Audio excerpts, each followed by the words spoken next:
on TV, online, and on your smartphone. This is Ticker News. This episode of Talk Your Book is proudly brought to you by Honan, providing a complete range of insurance, risk, and financial solutions. Fundies called me up, told me to take a look, but stay stubborn as bulls and talk their own book. Get the money, get the money, get the money. Hi, I'm Chris Judd and this is Talk Your Book, and today we're lucky to be joined by John Forwood from Lowell Resources Fund. John, thanks very much for coming back on the show.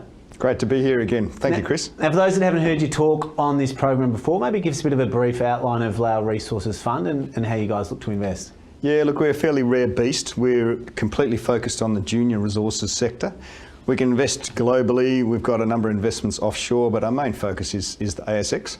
And we're across the commodity spectrum. So everything from gold right through to oil and gas and, everything in between with rare earths, copper, lithium. So that's us, and looking to really get into the earlier stage of things where you're getting in on the discovery upswing in terms of value. And you had a brilliant track record. We'll get into your stock pick in a minute, but there'll be a lot of viewers that play in the small resources space, and overall it's been a tricky space the last 2, maybe 3 years.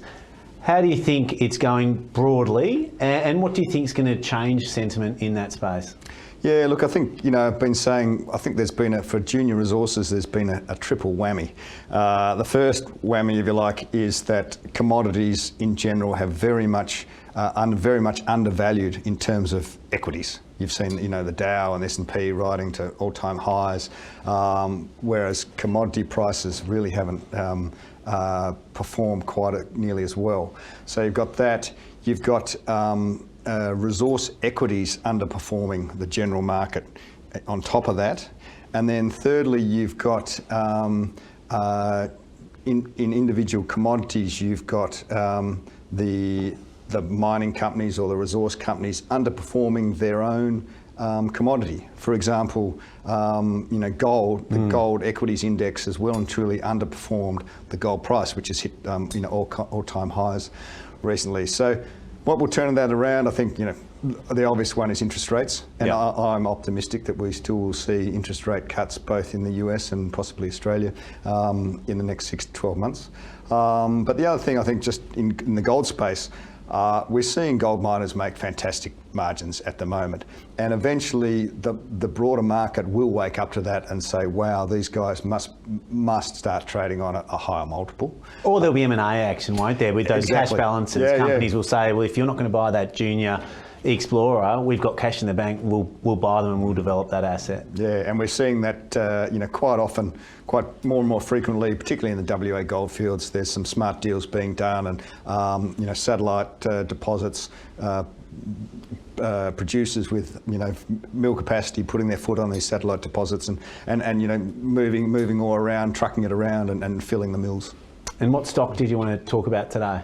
Yeah, look, it's actually an offshore stock. It's perhaps in a jurisdiction that's not everyone's cup of tea, but certainly a really interesting space in terms of the commodity, and that's a company called Southern Palladium, and they have fantastic exposure to the platinum group metals or PGM market. And we'll get into the particulars of the company in a minute, but maybe let's start with palladium for those that aren't familiar with the commodity. What's its main use case for? Yeah, look, the main three PGM metals, platinum, palladium, and rhodium it is. Yes, sorry.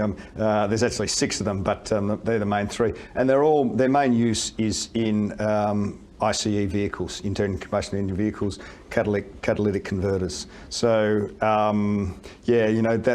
that's really, you've got to take a view on how fast you think the roll-in of EVs is going to happen, how quickly the demise of ICEs is going to happen. But there are other uses emerging as well, and particularly the hydrogen space. If hydrogen emerges as a major fuel for transport, then palladium's used in both electrolyzers, hydrogen electrolyzers, and also in fuel cells.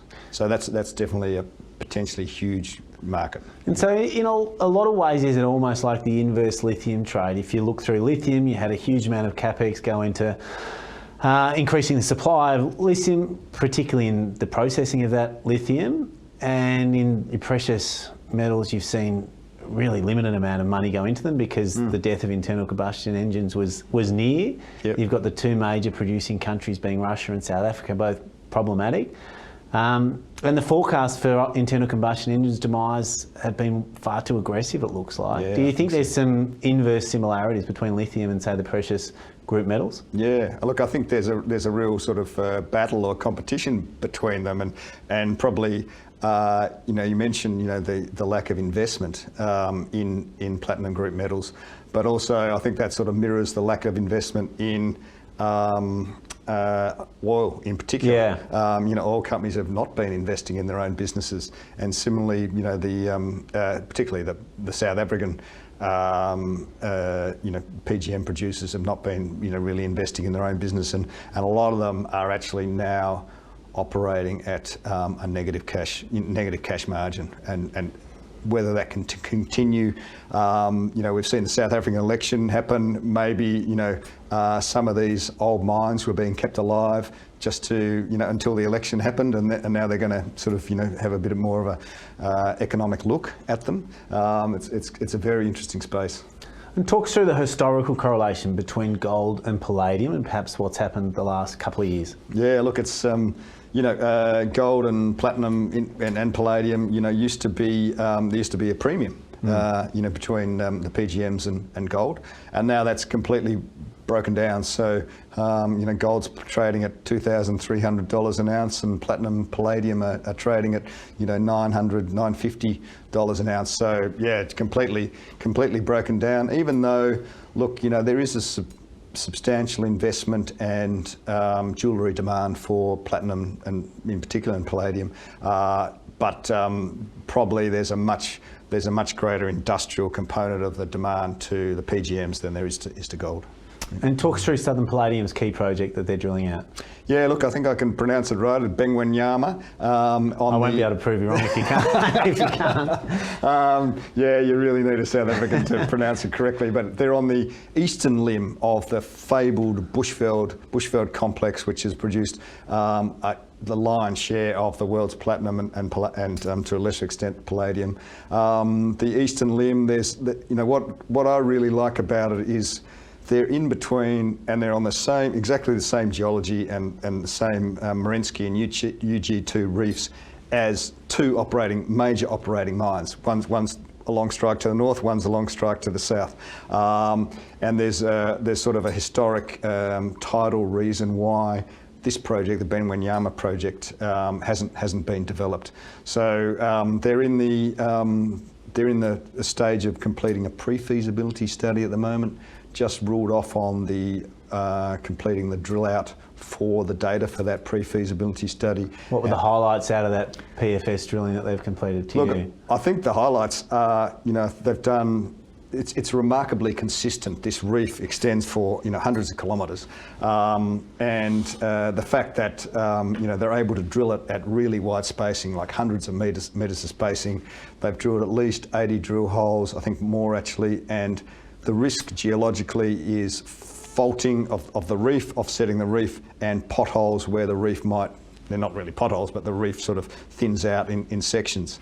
Only one of those holes, as I understand it, has hit a pothole, which is a fantastic, 1 in 80, fantastic ratio. So that means the expectation is when they get down there to mine, the reef is going to be where they think it's going to be, and can be nice and consistent, which helps to keep costs down. And what sort of grades were they hitting, and how do they compare to sort of some of the tier one producers in that space? The grades are exceptional, really. The resource grade is over 6 grams a tonne, and the forecast diluted mined head grade is around 5.5 grams a tonne, and that's nearly double the average of the existing producers, and as a result, the forecast margin for this project is going to be way better than any of their near neighbours. A lot of their near neighbours are probably very marginal operations at the moment, whereas these guys, they're forecasting from their scoping study, they're forecasting an all-in sustaining cost of around $900 an ounce, and the basket price today would probably be somewhere around, for the basket of PGMs that they're going to produce, probably be somewhere around $1,500 an ounce. It's a pretty nice looking margin there. And do you think they'll go it alone, or do you think they'll lean on some of the existing infrastructure with some of the majors close by? Yeah, well, definitely they're going to need a third-party smelter. So these miners produce a concentrate, and then they truck it typically to the other side of the Bushveld complex. There's 4 existing smelters, and I understand that the company is speaking to all of them. As mentioned earlier, there could be a number of shafts or mines that shut down, and that would mean that these smelters will be looking even more closely for new supply of concentrate to smelt. So that's one thing. But as I mentioned, there's operating mines to the north both to the north and south, near neighbours of this Benu Yama project, and one of them is owned by Amplats, which is currently part of the Anglo-American group. Now we know that BHP made a takeover bid, or 3 takeover bids for Anglo recently. Hasn't gone ahead, but Anglo has said, yeah, we're going to divest all of our basically non-copper assets, coal, diamonds, and PGMs.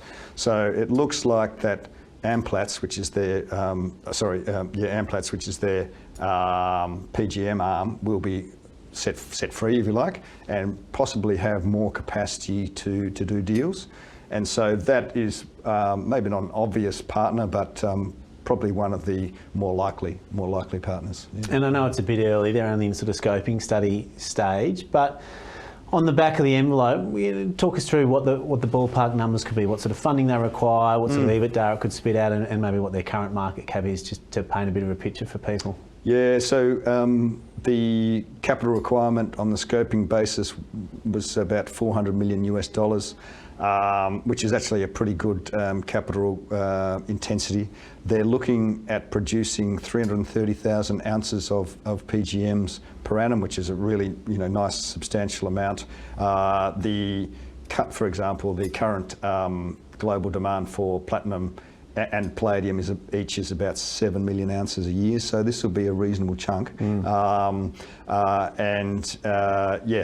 market cap is a lowly 40 odd million Aussie dollars at the moment, with about 6-7 million bucks of cash in the bank. It is a leap to do that funding requirement, and I think that brings us back to will they bring on a partner to assist with that? Yeah. Well, thanks very much. We've had some great calls on here before, and this is definitely an interesting one to put on the watch list. Thanks very much. That's a pleasure, Chris. Yeah, it's great to be here. Thanks, John, and thank you for watching Talkie Book. We'll be back doing it all again next week. You're watching Ticker. We'll have more in just a few minutes.